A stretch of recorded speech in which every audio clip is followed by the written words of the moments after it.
Hey guys, Chris from Propel here, and I'm really excited to be showing you the new Tern GSD. So we had this opportunity to check this bike out before most other places because we happen to be not too far from Tern in North America, which is in Lakewood. We're in Long Beach, just neighboring cities here. This particular one is the Tern GSD S00 LX. But it's available in a bunch of different models. I'm going to go through those different models and just tell you what's updated about this bike, just a little bit about the GSD overall. They took a lot of feedback from different users. They really listened to the riders and improved the bikes based on what people are really looking for. And I think a lot of people are very pleased with what they did here. Since the introduction of the GSD in 2017 by Tern, it's been a real hit. They've distributed this product in many different markets throughout the world, and everywhere it's distributed, it's very popular. We've been carrying this in our New York store since the early days in 2017, and we've been carrying it in our Long Beach store now as well. For New York, it's an excellent bike because it's relatively compact, but you can still carry kids. You can put it on an elevator. There's lots of things you can do with it, and it's relatively low priced compared to some of the other cargo bikes on the market. So I think it makes it as like a good bike for many different users. Actually, Tara behind the camera she rides a GSD herself. She has the GSD S10. Yeah, just overall, it's just one of those bikes that a lot of people, when they're thinking about a cargo bike or they're thinking about a bike that can do more, it's on the high up in people's consideration. They've improved upon that current version of the GSD by making some changes that a lot of people have been requesting, and it's just with the natural iteration of things, they've made some changes. So one of the big changes is a different motor. So currently the GSD has a Generation 2 Bosch motor. This one has the Generation 4 Bosch motor, more specifically the cargo line motor, and that's carried throughout the full line of GSD models. So they all have the Bosch cargo line motor, 85 Newton meters of torque. So quite a bit of torque there, really powerful, really a nice smooth ride, and I think a lot of people are going to appreciate that feature. Some other details that they changed: they updated the frame a little bit. They actually reinforced some of the tubing in the frame. I mean, the frame was already super stiff, but they improved further on that to make it even stiffer and actually reinforce some of the internal tubing. They've also updated the frame to include a suspension fork. The previous version just had the standard rigid fork, but those wide tires, usually those provide a good amount of suspension. But now with the suspension fork on the models above the S10, so the S10 LX, the GSD S00 LX, and the R14 LX will also include a suspension seat post, which is a slight change, which is something that's included standard. It's always available as an upgrade for the other GSDs, but this is a standard feature on some of their more premium models now. We'll dive into these details a little bit deeper in just a moment, but I just want to give you a general overview of the updates that happened for this bike. There's a new kickstand that also has a remote control, so when you deploy the kickstand, it locks in place, and then you can push a switch on the handlebars to unlock it and push the bike along, which is a pretty cool feature. Some other little details change with the attachment points, some new accessories. You have a new Clubhouse, which can now accommodate 2 child seats, where previously it was kind of a challenging thing to do. So that's a really nice feature. The bike is slightly longer by about 6 centimeters, so not too much, but it's slightly bigger and a little bit more cargo capacity in that regard. Then some different drivetrain options. A lot of people are really excited about the belt option that is available now. Previously was not available. So you can get that lower maintenance option with the belt on the NVOLO or the R14 Rohloff version. Another update that they've included is a new headlight that also has a high beam. It's 700 lumens, so pretty powerful light with the high beam. And then brake lights as well, which are going to be available on the LX versions. The standard version is going to have the standard brakes without the brake lights. So, costs a little bit more for that, but something to consider. And the last detail I think I want to mention before we dive into everything else here is that the stem is slightly taller, and that has to do with just the suspension fork and the way the frame and the head tube is slightly different. So, and I think this is probably a good time just to talk a little bit about the geometry, because that's changed just a little bit as well, where the seat tube is a little bit slacker, as in it kind of leans back a little bit further. This is pretty nice on a cargo bike because when you're sharing different rider heights, as the seat goes up, it goes back, so then you end up having more space. And one of the things that sometimes people were concerned about previously is taller riders, they didn't feel as comfortable, but this you'll find it even more comfortable if you're a taller rider, so it's something to appreciate there. But also having this slack seat tube also gives you the benefit that when you're sitting on the saddle, it's a little easier to put your feet on the ground because of the way you're going to still get a full extension of your leg, but actually the distance straight to the ground is shorter just by nature of the way a triangle works. Some other details with just like the overall ergonomics of the bike. The stem and handlebars are pretty much the same. You have that nice sweep back here. You have the fully adjustable andro stem, so you can push it forward if you want that more sporty position, or you can pull it back further if you want that more upright position. The seat post and saddle has some nice improvements. So these levers actually have changed a little bit. That this brass part, it makes this action on here a little bit smoother, and we have longer levers, so it makes it a little bit easier to open up. You have this minimum insertion point, so this is the highest on the lower part of the telescoping seat post, but then you can go up higher on the top portion, and then you have the minimum insertion point here. At this point, this is very high. I mean, this is probably going to be a rider that's maybe 6'6", I don't know. I mean, they say it goes up to 6'5", it really depends on your inseam, I guess, but that's pretty tall.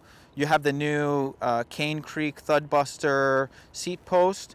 It's the short travel version, and you have this swappable elastomer here. You can change based on your body weight and how stiff you want the seat post to be. And then you have this new saddle, a little bit larger handle on the rear of it. This is a saddle made by Velo specifically for the Tern GSD, and it's really nice, comfortable. It's relatively wide, but you can still sit in a pretty sporty position and be comfortable on it. But the GSD is just a great all-round bike. It just fits so many different user types, whether you're a family that wants to carry several kids, or maybe a larger kid or a small adult. It's also great for businesses. Sometimes businesses want to put different boxes, do deliveries, or, people just wanted to carry all sorts of stuff, grocery shopping or whatever the case may be.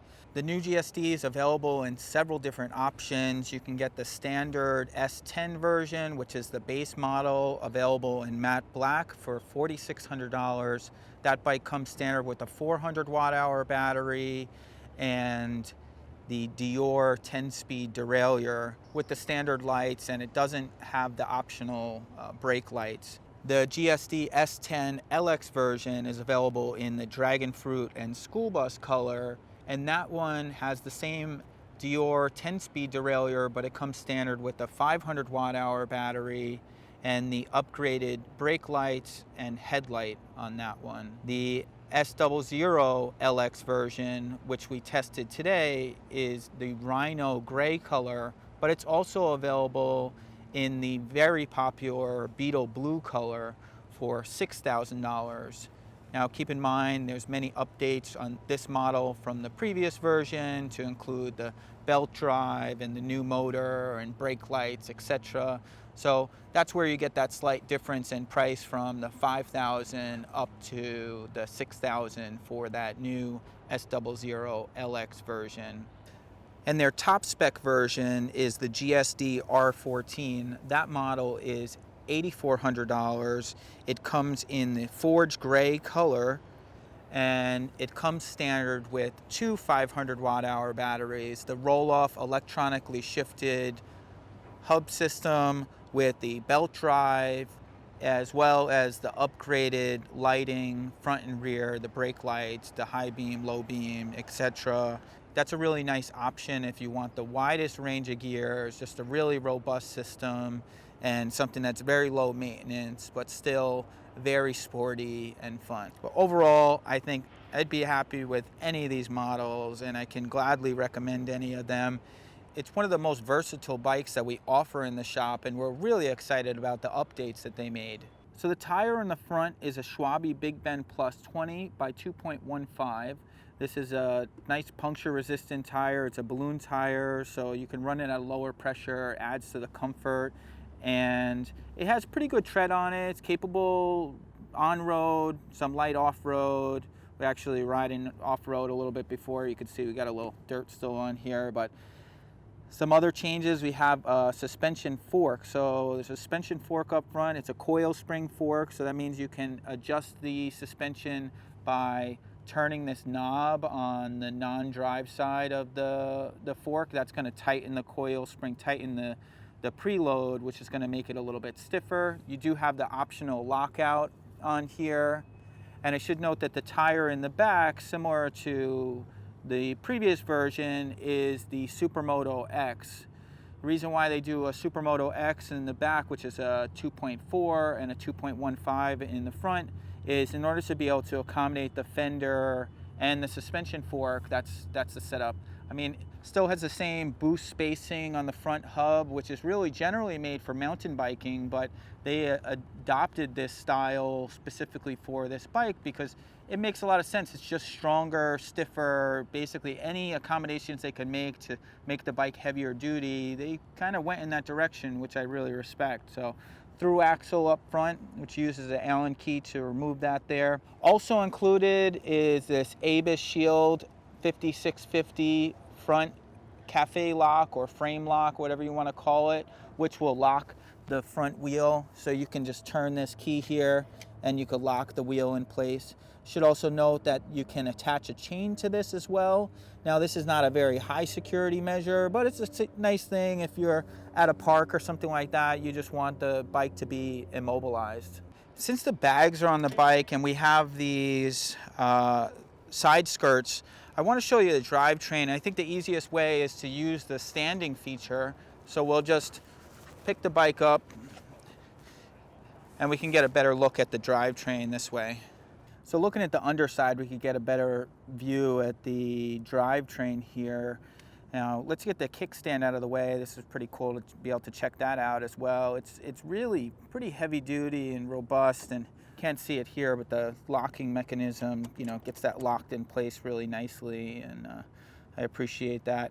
So this is the S00, so it's the NVOLO version, but set up with the Gates carbon belt drive.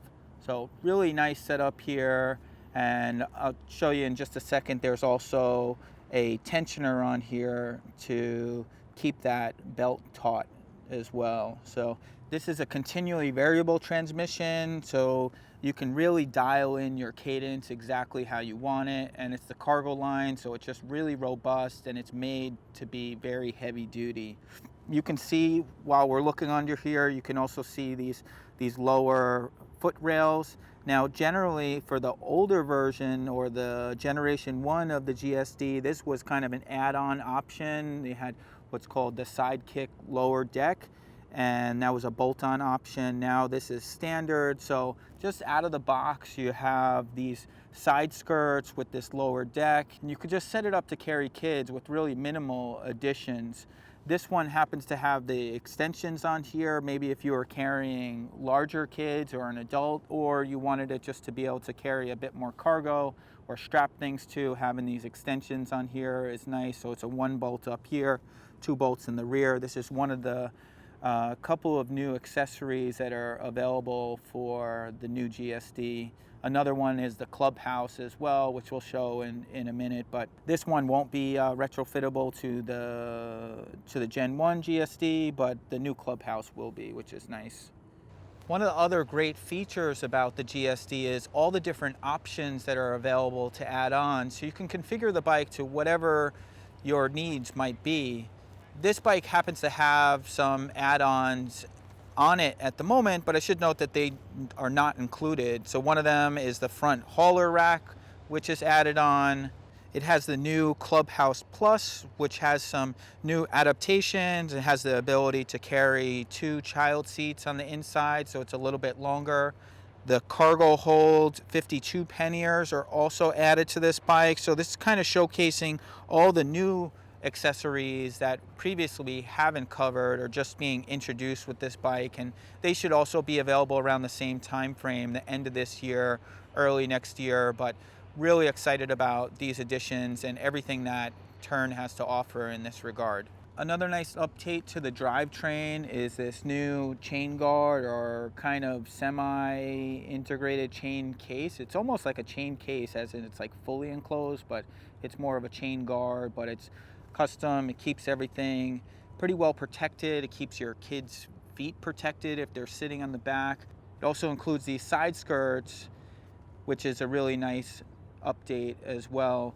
So this one has the belt drive on it, but you'll have the same setup with the chain and the same setup on the R14, which also has the belt as well. Now we also have this pulley wheel. You can't really see it in here, but that keeps that belt properly taut there, which is nice. And you also have that same pulley wheel for the chain version, and it just kind of keeps the chain properly taut, and so it's not kind of bouncing around inside here or anything like that. Really powerful motor, actually one of the most powerful on the market, and really the best cargo motor on the market from our experience. They made some nice updates to that motor from the previous version, so it's a little bit more peppy off the line, and it's really got plenty of power.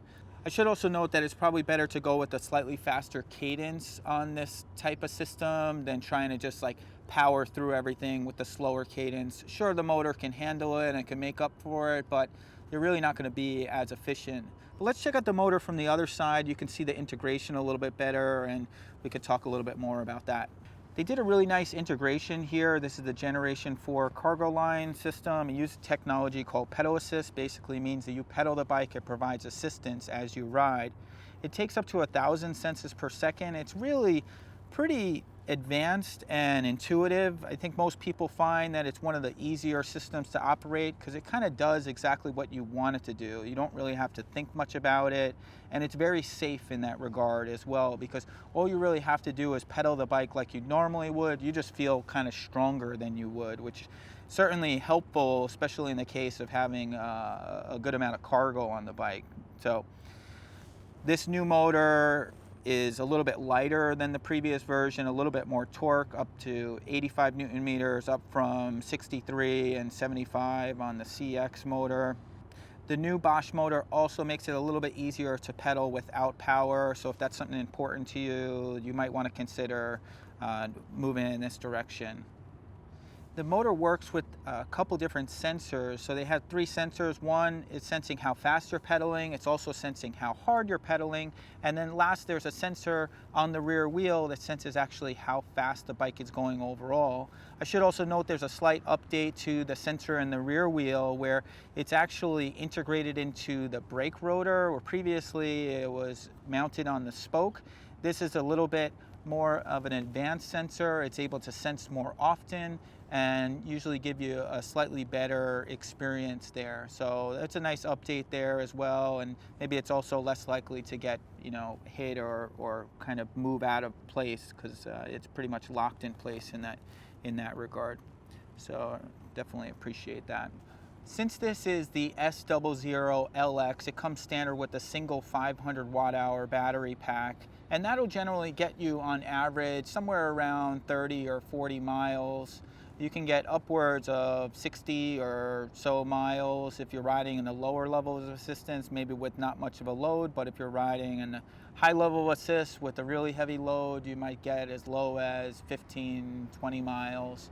Now you do have the option to add an additional battery. The mount for the second battery does come standard, but if you wanted to actually double your range, you can pay an additional $800 and get you there. The R14 version comes standard with 2 batteries, and then the standard S10 version comes standard with a single 400 watt-hour battery, but you also have that option to add the 500 watt-hour.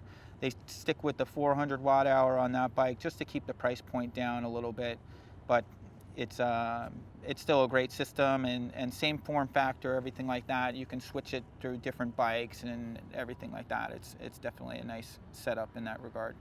While we're down here, I just wanted to show you the kickstand. So to activate the kickstand, you just push it down with your foot and just pull the bike back a little bit, and it locks in place. So if I try to push this back and forth, it's not really going anywhere, and it's pretty sturdy here. Now, if I wanted to put the kickstand back in its up position, I'm going to push the lever, which is going to pull this right here. So that's what the lever is doing up by the handlebars. Push this and then just push it forward, and that's really it. So I should note that this kickstand comes standard, and that's part of one of the details that makes this newer version a little bit more expensive than the older version, but it's a really nice upgrade. I should also note, many people are probably going to ask, can I put this on my Generation 1 GSD? Unfortunately, that is not an option on that bike. So to turn the bike on, we just hit the power button on the top of the display. This bike has the Purion display, as with most other models, with the exception of the R14, which has the Intuvia display, slightly larger. They opted for that one, partly because that is one display that works with the Rohloff electronic shifting. The other displays would be compatible with these bikes as well, with the exception that the smartphone hub is not compatible with the Rohloff electronic shifting. So could be a possibility to potentially change the display, but it's a bit of a job, and this one works just fine, and it's pretty practical for this sort of setup, especially with some of the folding features and stuff like that. But to turn it on, you just turn it on. Here you have the speedometer. Right now it's set to kilometers per hour. We could change it to miles per hour. You have the range. The range is going to be based on what assistance level you're on. So actually right now we're on turbo mode.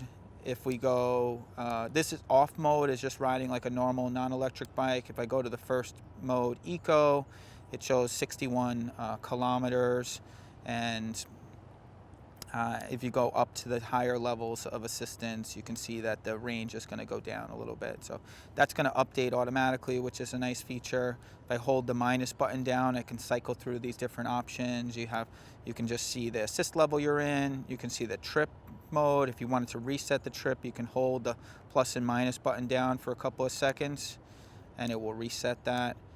Hold it down again. We're going to get the odometer, total amount of kilometers on the bike. So probably about 7 miles there, 11 kilometers, and then we're back into the range mode. Outside of that, that's most of the functions on here. This is a sample, but by default the lights should be actually on all the time, but then you have a switch to turn the headlight on and off. But since this has the brake lights, they should always be on in theory for that safety feature. But for this, I'm just going to turn it on just by holding that plus button down for a couple of seconds. And now we have the brake lights activated. So we have a wire that comes from the brake lever, and if we just pull the brake lever, it's just going to activate that brake. If I wanted to turn the headlight on, I have this button right here to turn the headlight on. And then this one, the LX version, has the high beam and low beam, which I can just tap this button in the front to activate that high beam and low beam. So pretty powerful light, 700 lumens, really nice setup. So the one other detail I'd like to show you on the display is walk assist. You need to be in an assist level, but this walk assist just makes it easier to push the bike along, or you're pushing it up a hill or something like that when you're not riding it. You just tap this walk button and then you hold the plus button, and that will activate the walk assist. So this has the NVOLO cargo line shifter on there. It's really heavy duty. I should note that you can only go about half the rotation without pedaling. You can shift the system while you're not pedaling, which is really nice. The Rohloff, you can do that as well. The Rohloff actually will shift down automatically when you come to a stop, and then you're going to shift up manually with the buttons on there. So nice system there, a little bit wider gear range. I should note the gear range on the NVOLO is 380%. The Dior 10-speed derailleur is going to be a little bit below that, probably not too much of a difference there, but then the Rohloff has 526% gear range, so that really gives you plenty of low-end power or low-end gears, as well as the really high top-end gears. So if you're living in a very hilly environment, that could be helpful. But really, any of the drivetrains are great options and nice things to consider there. So you can see the brake levers here. These are the MT5E, and specifically E because they have this special wire here which will activate the brake light. So you can actually even activate the brake light with actually not pulling the brake all the way. But the standard S10 version is not going to have the brake light. It's just going to be the standard MT5 brakes. Still the same stopping power, amazing stopping power, but this one is the LX version and will have the electronic switch for the brake, which is a nice upgrade there. For the brakes on the bike, we have the Magura MT5. The S10 version has the standard MT5, and this has the MT5E. Basically, the E just adds the electronic switch for the brake levers to activate the brake light. So this is, since it's an LX version, it does come standard with that E version.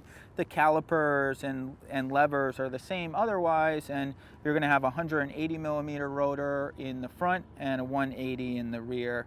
So plenty of stopping power. These are a quad piston caliper, so really nice modulation to them, and it's a pretty heavy duty system, very appropriate for this heavy duty bike. So I wanted to show some of the new accessories. This is the Clubhouse Plus. Slightly different from the previous generation of the Clubhouse, partly because it's a bit more modular. So you have this interchangeable rear arm to it, so you can actually put this extension on. So this is specifically works well if you wanted to put 2 child seats. Normally the standard Clubhouse, you can't put 2 child seats, it's just not long enough. This does have that ability with this extension, so you just pull these bolts out here and swap this out, and you have that ability to accommodate something a bit longer there. The pads are a little bit different as well, so they're velcroed on, same as before, but twice as thick, so a little bit better at accommodating maybe heavier riders. And this setup's a little bit different, probably a little bit easier to adapt to different setups, different seating options, which is really nice. I'll also show you the bags here. I'm just going to drop this in the new cargo bags here. The same fitty lock system here. We just pull this open, and really large capacity bag, and it's nice. It even kind of stands up a little bit on its own, but if you want, you can make them into like just kind of a big bucket.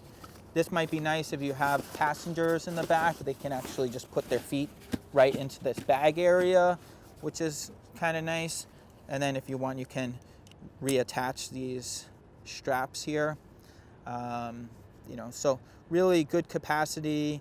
These will work on the Gen 1 GSDs as well. And if you're not using them, if you want, you can really fold them up pretty good like this. And so you can see that they can get pretty tight there. Might be nicer, if you have a passenger, if you're not using the bags. I probably would run them in this position, but you can see it's pretty quick to adapt them to these different positions. So whatever setup you might like to run with there. These are the lower extensions, better for, an adult or something like that. And this bike will just the same fit the captain's chair, which we did a video on that. So you can see a little bit of that setup.